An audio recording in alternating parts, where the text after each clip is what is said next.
Real quick before the video starts, big thank you to Nick Cameron for subscribing.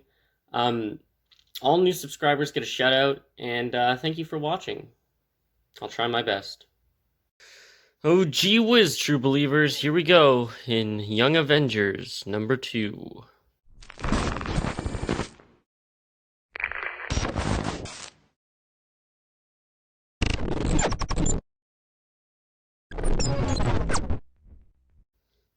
That's weird. The cover seems to be in 2 dimensions, and in fact, a lot of it's missing.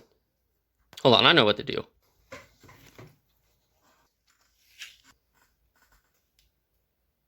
Whoa. That's incredible.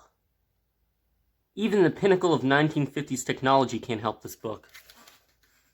Okay, so we start here with, what is Earth 212? Anyway, we start here with Yambler. It's like, okay. And then we have, a recap of the first issue, I assume. Because I didn't read the first issue. This is #2. I have issues 2 to 7 of this series. I was told that Young Avengers was good. Now, I did enjoy the Children's Crusade, but aside from that story, I was completely unfamiliar with the Young Avengers and their adventures. But I miss these. We need these to be consistent in every comic book. We need recap pages for people who are jumping on. Do you remember? I don't. Not really. But do you people watching remember when you could buy a comic book and just like read it, and it's assumed that you don't have to know anything before picking up a book? You could just pick it up and read it and go. That's not a thing. That's not so much a thing anymore. I wouldn't recommend it, especially with something like the X-Men. But anyway, the book opens... I'd like to point this out. This is not how hashtags work.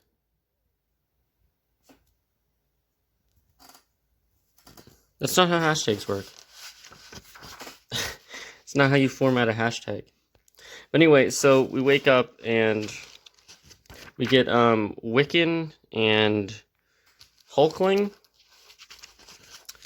And they go downstairs to the breakfast table, and we see, I think it's Wiccan's mother, but it's not like really his mother. One, because she's like an interdimensional parasite or something, but also because his mother is Scarlet Witch, the Wiccan's mother, Scarlet Witch. Let's see. Yeah.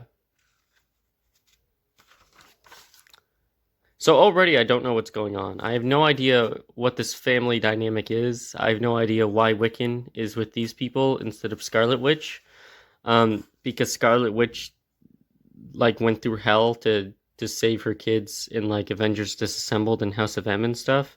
So I don't know why they're now separated from her. But basically his mom takes him and traps him in like the Phantom Zone from Superman 2. And it seems like largely it's an excuse. That's the thing about this book. This book is comprised out of 3D models that have been sketched over and the occasional character. And that's something that really annoys me. I think it's really lazy. There is no room for style. There is no substance in your art if everything is a 3D model. Look how generic that is. This, back in the day, back in the 90s, in the 80s, and even the 2000s, you had these like distinct art styles. You had these recognizable artists and their various ways of drawing things. You could look at a piece of Todd McFarlane artwork and tell that it was a piece of Todd McFarlane artwork without seeing a single character in the scene. You could look at a piece of Jim Lee artwork and tell that it was Jim Lee artwork without a single character in the scene. You could look at a piece of John Romita artwork and tell that it was John Romita artwork. So on and so forth. You can't do this here because everybody, it seems, is using these awful, awful 3D models. I don't have a problem with them using 3D models occasionally or using them for spatial reference, but this is straight up a 3D model that's been sketched over slightly in a digital program. Like there's no natural lines here. There's no pencil work at all.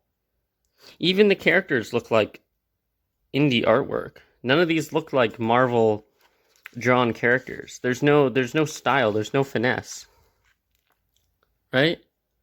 So that's a cool bit of art, I suppose. But even so, like something that should be very dynamic is quite flat. The shading's really generic. There's no sketch lines or anything anywhere. It's like clean beyond believability. Now look at this. None of this is real. None of what you're seeing here, nobody drew this. This is a 3D model that somebody drew little like shapes over to look like debris. Who's the artist on this book? McVeely. Now, if I bought this for $2.99 when it came out, I'd have been pretty upset because I don't feel like this is a complete product. I don't feel like this is a. I don't feel like I'm being sold a finished book. I feel like I'm being sold a layout, a layout with words on it. But anyway, so Wiccan or Hulkling flies away. Hulkling, by the way, is a Skrull who disguises himself to look like a little Hulk, a miniature Hulk. So they fly away from the weird alien dimension mother. That's the artist, by the way. What? No. There are two artists working on this book? Artists Jamie McKevy and Mike Norton? Really? That's pathetic. What the hell? Because none of this is real. None of this is drawn. This is all 3D modeling. This doesn't even look like Avengers Mansion, rather. The only thing that looks like Avengers Mansion is the gate. Because this is not Avengers Manor or Mansion. What this is a 3D model that that either Jamie or Mike found on the internet and then they drew over in Photoshop or something. This is not Avengers Mansion. This is some generic building they found online. And that's really, really sad. Anyway, so they go inside and they try to tell the Avengers about the problem they're having, very reasonably. By the way, the Avengers look really weird as well. Captain America looks like he's my age. He looks like if I put on a Captain America costume. He doesn't look like Captain America. And we have Rogue and Thor and basically the cast of Uncanny Avengers. They don't look like Captain America. At least doesn't look like Captain America. The details on his costume are fine, but he doesn't look like Captain America. He looks like a cosplayer. He looks like a cosplayer. Anyway, so they go to the Avengers for help. Now, these people have fought Galactus, they've fought interdimensional threats, they've traveled through time, they've fought demons and gods, they fought side to side with mythical beings, they've crossed into universes beyond that which we could comprehend, they've had hundreds and hundreds of battles, some of which we can never even learn about, they've spanned across an infinite multiverse, they've traveled between limitless dimensions, and for some reason, they just don't believe them. They're like, oh yeah, we know exactly what to do. And then they bring them back to their parents. I thought that these were not the real Avengers at first. I thought that these were, like, also, I thought that maybe they were in, like, a simulation or some sort of, like, mind penetrating device, a la Rick and Morty. But no, these are the genuine article Avengers. And they're complete morons. They're awful. Can you imagine going to the Avengers for help and Captain America saying, "What? An interdimensional alien? That's ludicrous! Son, you are above such nonsense and lies. I'm disappointed in you." Yeah, bub. There's no need to make up stories. Oh look, he's falling through budget cuts. God damn it. If they got full rate for this page, that's sickening. At the very least, what they could do is grow these panels such that you're actually getting a full piece of art, a full panel per space. But the gaps here are so significant. It's so lazy. It's so lazy. Like, really? Look at that. Because later, they'll lead you to believe that these are like physical spaces within the same pocket dimension. But that's not even the case, because here they're a transition of time in a single cube. And then he breaks out, and it's the same layout. It's just stupid. Anyway, it's really, really lazy. If at the very least, don't leave this blank. Put like space or some sort of like Doctor Strange artwork. Jack Kirby would never leave this space blank. Jack Kirby, Steve Ditko, they would put some sort of psychedelic background in. It wouldn't be just emptiness. That's fucking lame. I'm sorry to say, but it's really bad. And I'm sick of it. I'm sick of this book being so unexcusably lazy with everything. With writing, with characterization, with artwork.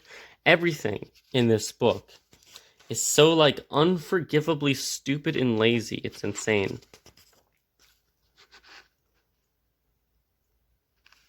And why do we have Loki on this team? Is he the other Scarlet Witch kid? Because I thought the other Scarlet Witch kid was supposed to be, like, super speed. The thing is, I think that might be genuine Loki. Because I call him Loki, but he looks like a kid. But why would Loki make himself into a kid? I don't know. They don't explain any of it. There should be...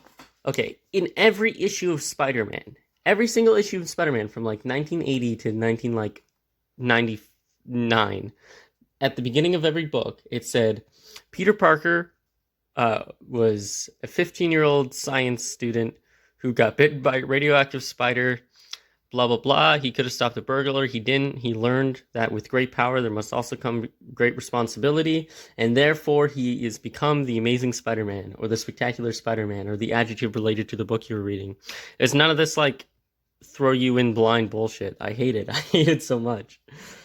And look at this. Another scene of, like, nobody drew this.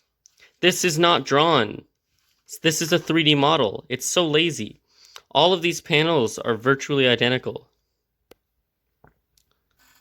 This is the same panel copy-pasted, only these were like little elements were erased and then changed slightly, like posture.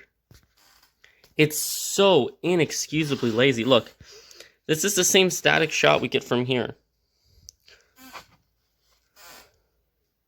Like, oh my god, just fucking draw something. You're an artist. You're being paid by by the biggest comic book company in the world to draw. Anybody could do this. Anybody could just take a a 3D image and then trace over it. You don't get to write this off as, at least here, at least everything in this panel has been drawn. There's nothing here that's been copy and pasted, right? But even the artwork on the faces and stuff, it's so indie. What is it? Like, what is this? This should be a spectacular landscape. This should be a really astonishing thing to see. It's so unbelievably, inexcusably flat. This is Asgard. This is the version of Asgard that came down to Earth. I'm gonna throw up an image of what Asgard looks like in Siege compared to this, just by like under a better pencil. You can compare that real quick. It's not even. It's laughable how lazy this is. And look at the background. They couldn't even be bothered to draw like a proper series of fields or an environment or anything like that, or even color it. It's just you know what this is? This is the fade. This is the fade edit on Photoshop. You take a color and then you fade it halfway up. You drag like the fade, and it slowly gets darker as it goes along, or it slowly gets lighter as it goes along. I'm convinced that this is one color with the fade effect added, and then it's just drawn over top. There's nothing interesting or dynamic about this. Anyway.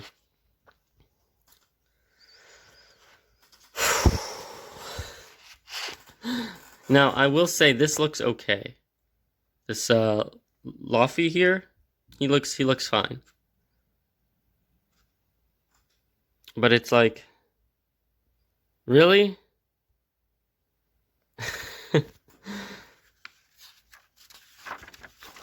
It's such like a disappointing, because I went in there expecting something of quality. I was told Young Avengers was good. This is the 2013 run, so maybe the previous one was okay. But I was told this was a quality series. Half the characters on this cover aren't even here, by the way. America Chavez and Hawkeye are not even in this book. Neither is this kid, Scarlet Witch's other son, the fast one. He's not in this book either. Half of the characters on this cover are not in the book. This is issue 2, and we don't even get half the team. We don't get a superhero costume at all. Anyway, thanks for watching. Don't pick this up. It's not out on store shelves anyway, but if you see this in a back issue bin, don't pick it up. I paid $1 for this book, and it wasn't even worth that. I'll read a couple more issues, and then I'll get back to you. I'll let you know how I feel about that. And thanks for watching. New subscribers get a shout out, and I'll talk to you guys later.